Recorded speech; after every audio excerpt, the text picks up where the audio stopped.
Hi, it's Matthew Dickson of minday.ca. Welcome to the, what day are we? It's Monday night live.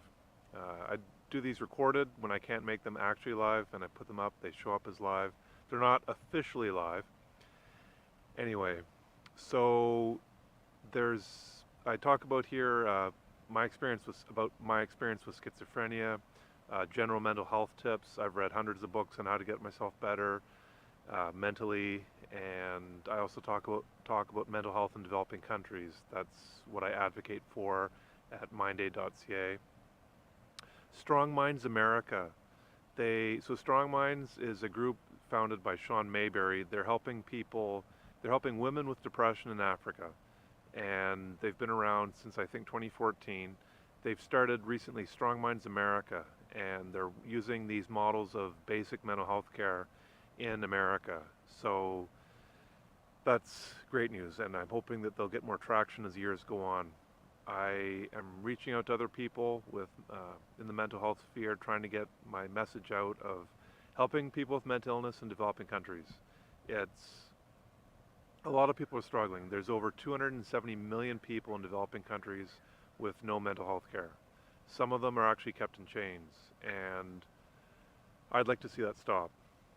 I'd like to put a dent in that. I'd like to make at least one small, tiny dent in the universe. I'm hoping to have a larger impact than that, and I've already raised probably maybe $2,000 or $3,000 over the last 4 years, which isn't much. I don't know how to keep track of people who donate directly to the 10 nonprofits that I steer people towards at minday.ca. If people donate to them, it bypasses me. I'm hoping that can change, and I will accept money on the nonprofit's behalf and give it to them. That way I can track how much money Minded is actually uh, giving to the cause. It's not in the works yet, but I'm working on that. Actually, if anybody donates to one of those 10 nonprofits, like Find Mind or Strong Minds, Basic Needs, Try Global, if you feel like sending me an email or message me on Facebook or social media somehow, and just say I made a donation. If you're comfortable saying that, you don't have to say how much. It'd just be a little boost for me, because sometimes I don't know how much is going in and how much of an effect I'm having. So that's something you could do. Actually, I thought about putting that on the MindAid page in the donate section, saying just send an email to me. That's something I should do pretty soon here, because I think it'd boost my spirits a little bit. I'm in a play in my local, where I live here in New Brunswick. There's a play going on about mental health, people's stories. This is the first time my story is being shared in a play. It's a multimedia play. There's videos, there's dancing, acting.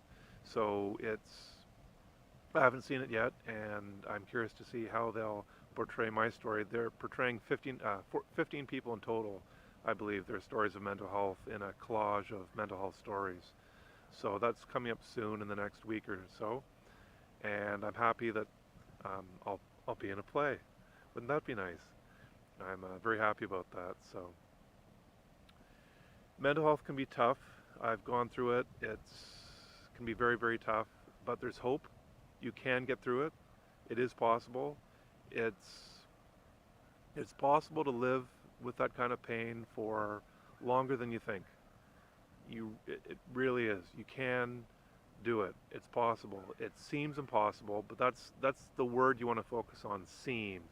It seems impossible. For people with milder versions of mental health, that can be difficult too. People people say to me when tell them I've got schizophrenia, a lot of people say I couldn't imagine what that's like, and for me, I don't find it a whole. I mean, I've had depression and anxiety as well at the same time as schizophrenia. It's hard sometimes to, I mean, when you're going through it, like for me, it was hard for me to tell which symptom was which. Is this my depression or anxiety or psychosis? Which one is making me feel this certain way? It's overwhelming, confusing, chaotic, and but I, I'm going to go out on a limb and say that schizophrenia isn't a whole lot different than, say, depression or anxiety. Some of the symptoms are quite similar, from my understanding. And I'm no expert. Listen to me with some skepticism. I I try to tell things as truthfully and as from what I know the best I can. I sometimes look back on things I've said a month later, a year later, or longer, and say, "Wow, I did not get that right." So question what I'm saying, but I'm trying to. What I tell people is it's not schizophrenia isn't that different. It's not so far off the spectrum compared to other mental illnesses. From my limited experience, it's some people might disagree with me on that, but there are similarities. I hear people who have a lot of the same symptoms that I had with schizophrenia. So it's possible to get through it. It is. And you don't know what the future holds in store for us. You don't know. I don't know. There's not one single person on the planet who knows what's going to happen this year in its entirety. No one knows what's going to happen this year, or tomorrow for that matter. No one knows. It's all a mystery. That's one of the things that I found difficult with mental illness was it took the mystery out of my life. It, so when you're feeling good, when your mental health is good, you're happy, you're enjoying life. Life is a mystery. There's a magic to life. There's an unknown. There's a surprise element. But with mental illness, it reverses that, and it takes that whole mystery and it turns it into this unknown. This I don't know what's going to happen, and it's scary. This fear of the unknown, instead of enjoying the mystery, enjoying a good story, enjoying a mystery novel. There's, you just want it to stop because it feels bad. But it was tough to not have the mystery in life, and that's what I'm starting to get back, is enjoying the mystery of life. What's going to happen today? I don't know. Isn't that exciting? Isn't that exciting? Instead of this fear of living with schizophrenia and not knowing what the day is going to hold, and it's awful. But you can get through it. You can. The human body, the human mind are capable of so much. So much. It is possible to get through stuff. If you're struggling right now with mental illness, I know the battles you're facing. I don't know you personally, and I don't know the exact battles that you face today, but I've got a good idea. I could have had other things wrong in my life. I could have had other things, other factors that I had to deal with. Schizophrenia was my main one, and really, I haven't had that bad a life overall. It's a schizophrenia, but that was enough. A lady saw me in 1994 at my worst, and she saw me walking down the street. She said I looked like I was walking through a world of flying glass. And that's the way it felt. But if you're going through it, I know the darkness. I know how scary it is. It's terror. And I know that. I want to congratulate you for getting through today. That was a huge, huge accomplishment. All the things you did today, all the things, those were huge, massive. It's like climbing Mount Everest 1,000 times a day. And I congratulate you for doing that. You may be thinking to yourself, and I want to tell you this because your brain doesn't tell you this. Mine didn't when I was sick. Your brain puts yourself down. It's like instead of an adventure climbing Mount Everest, you are, and going through it, you want to do this. It's like being forced to climb Mount Everest against your will, and then being told, "Oh, you're not climbing Mount Everest. You're just doing nothing. You're just sitting on the couch all day." No, I'm climbing Mount Everest. And I want to congratulate you for doing that, for fighting so hard to get through the day. It is so important that you keep doing that day after day after day after day after day. You have to keep doing that, and it's possible. Think of all the things you've done in the last month, the last year of fighting. You did that. You got through all those things. All those things. There are so many things. I know it feels like a million things you did for the last year, the last month even.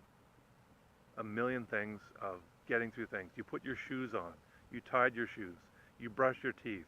You got dressed. All these things. Try to think of things that you did that you're proud of. You can be proud of things. I remember small things, like the first time I went for a walk by myself in my worst year or two, 94, 95 probably, and I was terrified to be by myself, terrified. And I was on a walk with my family, and I said, you know what? I want to do this extra bit by myself. I think I'm ready. I wanted to push myself to do that. And it was so scary. I remember that day so well, so well. It was the first time I went by myself on a walk. I lived in a sleepy small town, no crime, almost no crime, very, very peaceful. And nice sunny day. It was beautiful. It was idyllic. Yet I was terrified. I was walking through a world of flying glass back then. And I said, you know what? I'm going to do this. And I went for a walk. And I did it. Got through the walk. It was probably a mile that I walked by myself, and went back home and met up with my family again. While I was out there, I was probably thinking, I'm just going for a walk in my small little town by myself. What's the big deal? What's the big deal about that? I could be out doing so much more stuff with my life. I'm just going for a walk. And your brain puts you down like that. Your brain puts you down. And it didn't, going for that walk by myself didn't get rid of my disease. It didn't ease my pain with a snap of the fingers like that. It didn't do that. But these small, tiny things that you do, these small, tiny things, they matter. And your brain doesn't congratulate you, and that's what I'm trying to do, is congratulate you. If you went for a walk today, by yourself, you're probably thinking, I'm just out for a walk, I'm just doing this. I'm not doing what everybody else is doing, going to work, having a nice family, with a nice car, nice home, and everything's picture perfect like in the movies.